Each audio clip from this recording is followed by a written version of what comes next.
저 이미지는 과학자가 실험실에서 작은 물체를 관찰하는 모습입니다. 그렇게 과학자들은 작은 물체를 관찰하기 위해서 이 현미경을 사용하죠. 사람들과의 관계를 형성해가는 그 과정은 어쩌면 세상에서 가장 복합적이고 복잡한 그런 과정이 아닌가 생각을 해봅니다. 그래서 모든 사람들과의 관계를 바라볼 때는 특별한 관점이 필요합니다. 골로새서는 그 특별한 관점을 그리스도의 복음의 관점으로 우리를 인도해 가고 있습니다.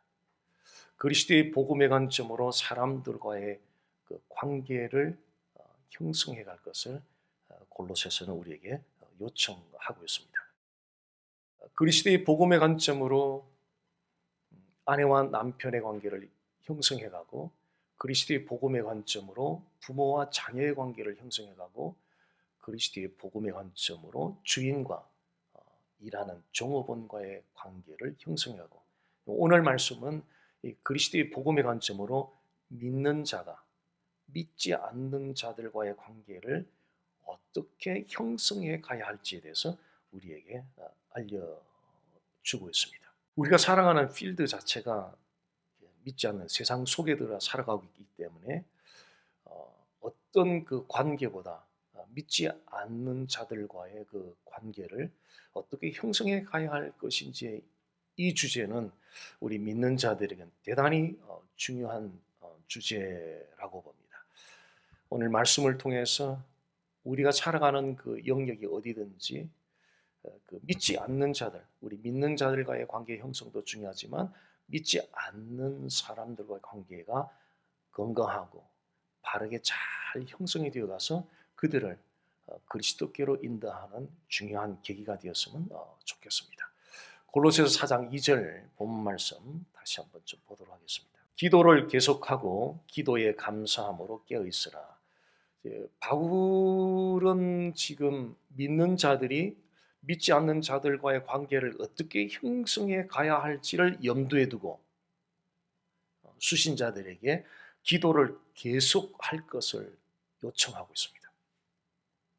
이 기도를 계속할 것에 대한 이 요청에는 믿는 자 우리 자신을 위해서 먼저는 기도해야 될 것이고요. 또 그 다음은 믿지 않는 사람들을 위해서 기도하는 것까지 포함해서 바울은 이 기도를 계속적으로 할 것을 요청하고 있습니다. 자, 믿는 자 우리 자신을 위해서 먼저 기도하고 또 믿지 않는 자들을 위해서 기도하는 이 의미는 믿는 자들이 믿지 않는 사람들과의 관계를 형성해가는 그 중심에는 하나님이 계신다는 것을 우리에게 시사해 주고 있습니다. 기도는 믿는 자들 안에 하나님이 일하시게 하고, 기도는 믿지 않는 사람들 안에 하나님이 일하시게 함으로써 그 관계를, 즉 믿는 자와 믿지 않는 자들의 그 관계를 우리가 주도해 가는 것이 아니라, 우리가 끌어가는 것이 아니라 하나님이 그 관계를 이끌어 가도록 하는 그 중요한 역할이 우리의 기도를 통해서 이루어진다는 것입니다.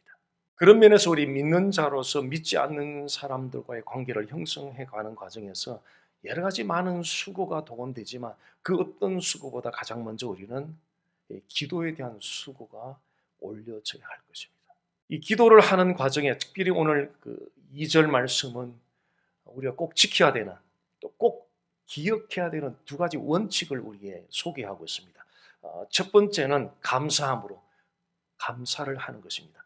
기도와 함께 감사 생활을 하는 거죠. 이미지 하나 잠깐 보시면요, 왼쪽의 의자는 쉽게 말해 가시 돋친 의자예요. 오른쪽 의자는 아주 푹신푹신한 의자예요. 우리 믿는 자들 안에 이 감사가 메마르면은 마치 왼쪽에 있는 저 가시 돋친 의자처럼 우리의 마음이 날카로워져요. 그리고 우리의 마음이 거칠어져요. 그리고 우리의 마음이 부정적인 에너지로 강하게 나타나게 돼요. 근데 반면에 감사가 풍성해지면 이 푹신푹신한 의자처럼 우리의 마음이 소프트해요. 부드러워요. 아주 포근해요. 그리고 소망적인 에너지가 막 솟기 시작해요. 우리 현대 크리스찬들을 한번 진단을 해본다면, 영적으로 진단해 본다면 여러 가지 약한 요소들이 아마 발견될 겁니다. 그 중에 하나가 감사가 메말라 있다는 것. 감사가 메말라 있다는 것은 어쩌면 많은 현대 크리스찬들의 보편적인 약한 부분이 아닐까 싶습니다. 왜 감사가 메마른다고 생각하십니까? 왜? 그리스도인이면서 감사가 메마른 삶. 왜 그럴까요? 그것은 하나님을 잊어버리기 때문에 그래요. 천지 우주 만물을 지으신 그 창조주 하나님을 잊어버려요. 그리고 우주의 질서를 세우시고 그 우주 전체를 유지케 하고 보존케 하시는, 서스테인 하도록 하시는 그 하나님을 잊어버려요. 그리고 개인적으로 적용하면 그 나를 지으시고 나 같은 죄인을 위하여 독생자 예수를 통째로 내어주면서 구원하신 그 하나님을 자주 잊어버려요. 그리고 우리가 누리는, 머리끝부터 발끝까지 누리는 이 모든 것이 from God, 하나님으로부터 왔다는 사실을 잊어버려요. 그래서 감사가 메말라가고 있는 거예요. 그러나 성경은 우주 만물을 창조한 분이 하나님이라고 선포하세요. 성경은 그 우주 만물 속에 질서를 세우고 유지케 하고 보존케 하시는 분이 하나님이라고 선언하고 계세요. 그 성경은 나를 지으신 분이 나를 지으시고 나 같은 죄인을 위하여 독생자를 내어주시고 나를 구원하신 분이 하나님이라고 선언하고 계세요. 그리고 머리끝부터 발끝까지 누리는 전부 다 몽땅 하나님으로부터 왔다고 성경은 그렇게 선포하고 계세요. 성경이 선포하는 그 하나님을 받아들이면 우리에게 어떤 일이 일어날 것 같습니까? 겸손히 하나님께 감사가 나오기 시작해요. 이것도 감사, 저것도 감사. 겸손히 하나님께 감사가 나오기 시작해요.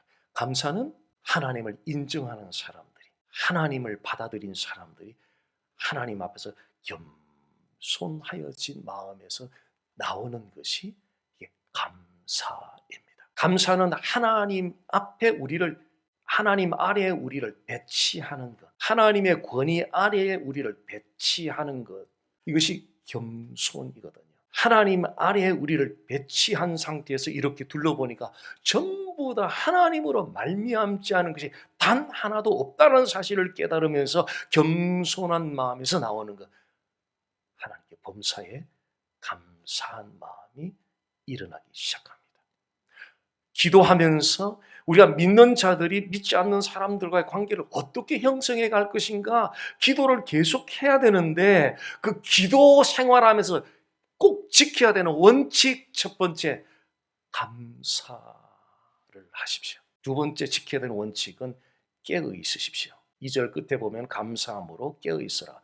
깨어 있으라는 말은 내가 지금 주변에 선한 영향력을 끼치고 있는지를 수시로 우리 자신을 점검해 보는 상태, 이것이 바로 깨어 있으라는 의미입니다. 선한 영향력은 내 마음에 담겨진 그 진리가, 내 마음에 진리가 담겨졌다면, 내 마음속에 담겨진 그 진리가 내 생각과 내 말과 내 행동을 통하여 이렇게 나타나게 될 때에, 그때 발생하는 것이 선한 영향력이 발생하게 되는 거죠. 근데 쉽지 않잖아요. 설교할 때마다 제일 어려운 부분이 바로 이런 대목 나오면, 왜? 저도 안 되니까요. 안 되는 걸 너무 자주 경험하니까, 안 되는 줄 아니까 너무 어려운 일이라는 거예요.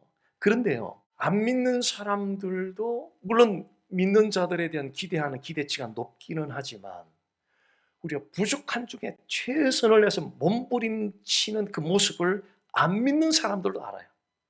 몸부림치는 상태와 몸부림치지 않는 상태는 완전히 다른 거거든요. 부족하지만 우리가 몸부림을 치면서 선한 영향력을 전달하려고 하면 안 믿는 사람들이 그것을 보고 하나님 앞에 영광 돌리기 위하여 하나님께로 나오게 될 줄 믿습니다. 기도를 하십시오. 믿지 않는 사람들과 관계 형성 방법 다양해요. 그러나 가장 가장 중요한 것, 무릎을 꿇어야 돼요. 이유는 안 믿는 사람들과의 관계를 형성해가는, 빌드업해가는 그 중심에는 하나님이 계시기 때문에 그래요.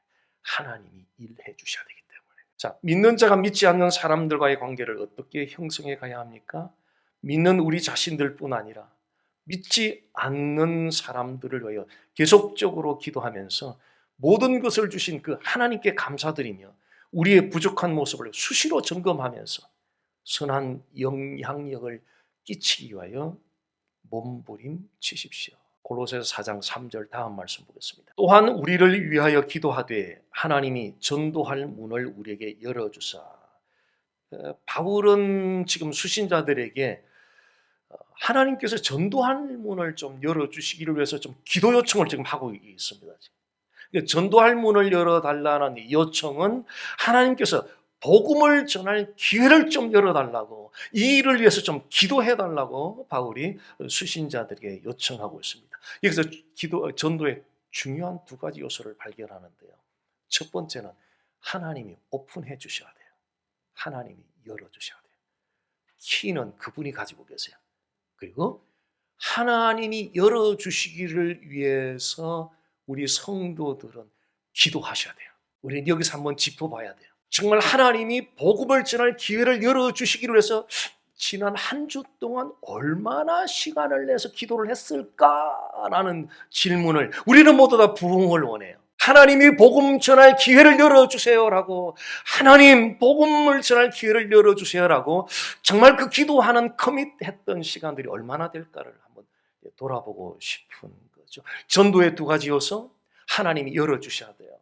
두 번째는 하나님이 열어주시기를 위해서 우리가 기도해야 돼요.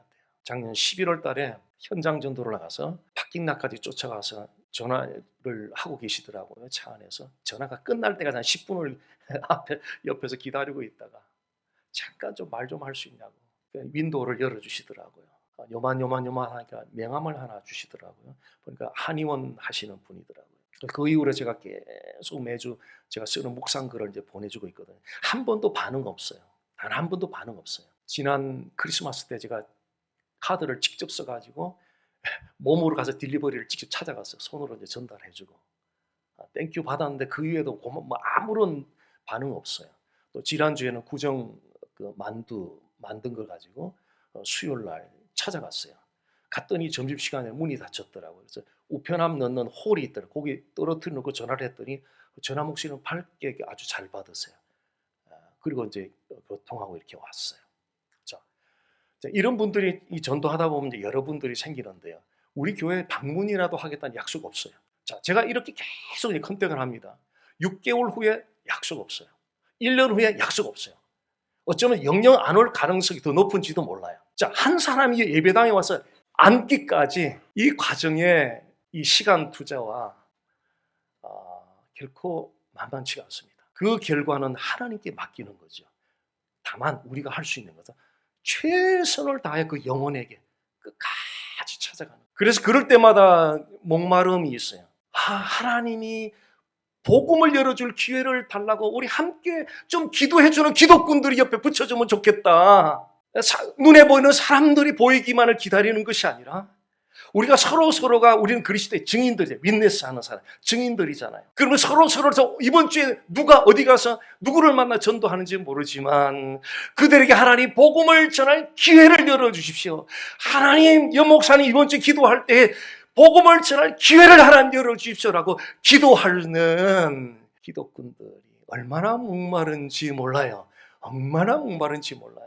시스템 갖춰진 교회에서 사람들이 구름대처럼 오고 가는 건 쉽습니다. 그러나 이런 곳에 교회가 새로 시작되는 곳에서 한 사람이 오기까지 엄청난 시간과 엄청난 소가리와 많은 것이 그래도 약속이 보장이 없어요. 그래도 이 길 갈 만한 why not? 충분히 갈 가치가 있다는. 한 영혼이 돌아와서 주님께 올려진다면 that's fine. 충분한 밸류가 있는. 세상과는 거꾸로 가는 것. 세상은 구름대를 바라보고 건물을 바라보고 와우 하고 달려가지만 그러나 킹덤의 밸류는 그런 곳이 아니라는 거죠. 나를 사랑하사 나를 위하여 자기 몸을 버리기까지 희생하신 그 하나님의 사랑은 한 영혼에게 그 사랑이 전달되고 있고 찾고 있다는 거죠.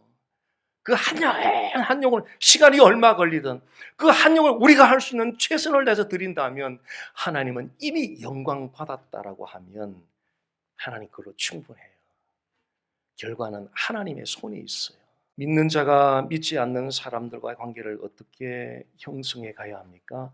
하나님께서 믿지 않는 사람들에게 복음을 전할 기회를 열어주시기 위해서 서로 간절하게 좀 기도함이 필요해요. 매일매일 하나님 복음을 전할 기회를 열어주세요. 하나님 복음을 전할 기회를 열어주세요. 4절 말씀 계속 이어서 보겠습니다. 그리하면 내가 마땅히 할 말로서 이 비밀을 나타내려나. 이 말씀은요, 복음을 명확하게 전할 수 있도록 수신자 여러분 기도해 주십시오라고 지금 요청하고 있는 내용이거든요. 3절에서는 복음을 전할 기회를 열어달라고 요청을 했고 4절에서는 그 복음을 명확하게 전할 수 있도록 기도해달라는 요청을 하고 있습니다. 자, 오랫동안 교회 다니신 분들 가운데 상당수 많은 분들이 전도 대상자 앞에 서서 무슨 말을 어디서부터 어떻게 시작해야 될지 주저주저 하는 분들이 굉장히 많아요. 그래서 전도는 훈련이 필요해요. 저도 그랬었어요. 많이 알고 있지만 어디서부터 어떻게 해야 될지 몰라서 막 급당황해가지고 주저주저 했을 때가 꽤 많았던 것 같아요. 근데 훈련을 받고 나니까 1분 안에 만나는 사람, 또 그 사람의 대상에 따라서 이런 식 저런 식 응용이 되면서 1분 안에 만나는 사람, 10분 안에 만나는 사람, 30분 안에 만나는 각 상황에 맞춰서 자유자재로 복음이 명확하게 전달이 되는 거예요. 그래서 우리는 이 전도를 위한 훈련이 필요하고요. 그래서 전도를 위한 훈련은 가능한 모든 훈련들을 다 받는 것이 필요해요. 왜냐하면 대상이 다 다르기 때문에 이 대상에게는 이런 방법으로 어프로치를 하고 저 대상에게는 저 방법으로 어프로치를 해서 대상이 다 다르기 때문에 눈높이 자체를 대상에게 맞추어서 그 옷에 맞는 전도 방법을 하기 위해서 가능한 전도 방법 훈련들을 다 좀 훈련받는 것이 필요합니다. 또 우리가 이 복음을 명확하게 전달하기 위해서 또 한 가지 중요한 것이 있는데요. 주일 예배에 초대해 주십시오. 저는 매주일 설교 때마다 최고의 목표가 있어요. 예수 그리스도의 복음을 뚜렷하게 명확하게 드러내서 선포해 주는 것이 모든 주일 설교 때마다 최고의 궁극적인 목표입니다.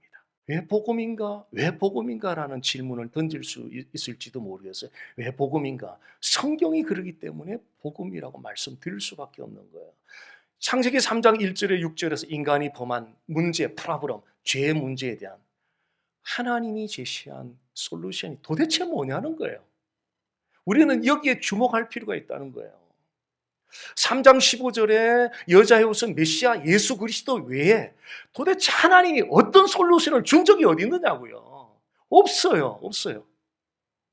창세기 3장 1절 6절 프라브럼 신, 거기에 대한 유일한 해결책으로 하나님이 제시한 유일한 솔루션, 창세기 3장 15절의 오리지널 가스펠 여자의 옷은 메시아 예수 그리스도 외에 다른 솔루션을 주신 적이 있느냐고요. 없어요. 그래서 성경은 Jesus on every page, 모든 페이지마다 성령은 그리스도를 조명해 가고 있다는 거예요. 설교는 어떻게 보면 동시다발적인 상담 시간이거든요. 상담실에 가면 1대1로 상담하지만 이 설교 시간은 같은 시간대에 회중들이 동시에 지금 상담을 받고 있는 시간이거든요. 그래서 종종 우리 회중들 입장에서는 내가 처한 상황과 꼭 맞다라는 그 부분에서 문제가 해결됐다 그러고 아주 기뻐할 때가 종종 있습니다. 근데 거기서 멈추면 안 돼요. 거기서 멈추면 마치 치아에 썩은 부분이 있는데 통증이 오잖아요. 그 진통제 몇 개를 먹고 통증을 가라앉히는 정도밖에 되지 않아요. 거기서 멈춰서는 안 돼요. 결국 인생에 겪는 모든 문제는 근본적인 치료를 해야 되거든요. 진통제로는 치아가 썩은 부위를 근본적으로 치유할 수가 없는 거예요. 우리 인생의 모든 각종 다양한 문제들이 있는데 그 문제들의 근원적인 치유가 필요한데요. 그 근원적인 치유는 바로 이게 하나님과의 관계거든요.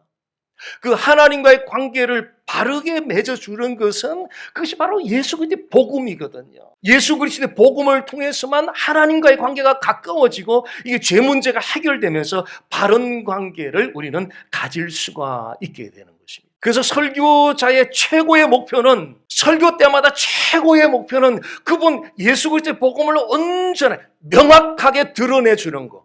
회중들은 그 예수 그리스도의 복음을 명확하게 듣기를 매주일 올 때마다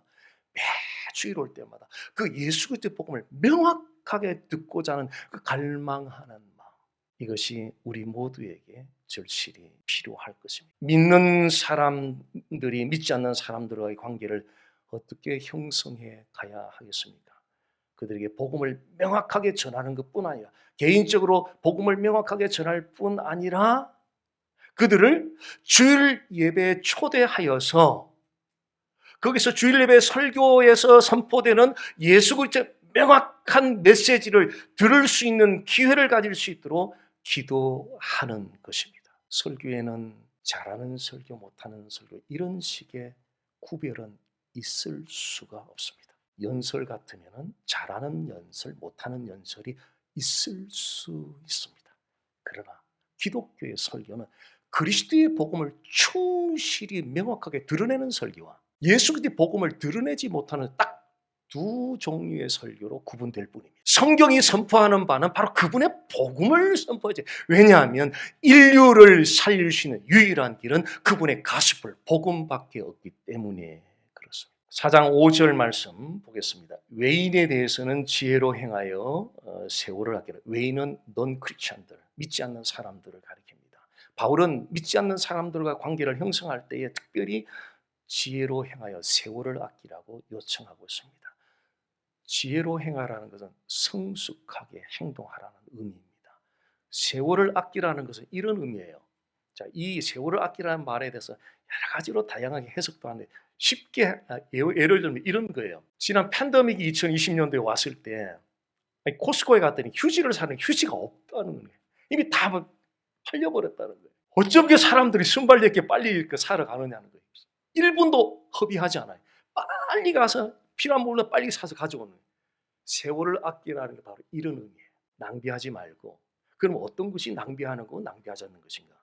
믿지 않는 사람들과 관계를 형성해 갈 때에 성숙한 행동이 미치지 못함으로 인해서 하나님 앞으로 이끄는 데에 큰 장애물이 된다면 그 믿지 않는 영혼들은 주어진 인생의 시간이 너무 짧잖아요. 마치 팬데믹 왔을 때 빨리 물건을 사와야 되는 것처럼 믿지 않는 영혼들이 구원 얻는 그 시간이 이 땅에서 인생의 시간 짧거든요. 그 짧은 시간에 우리가 성숙하게 대처하지 못하면 그 시간들이 그 영혼을 봤을 때는 자칫 낭비할 수 있는 세월이 될 수 있다는 거예요.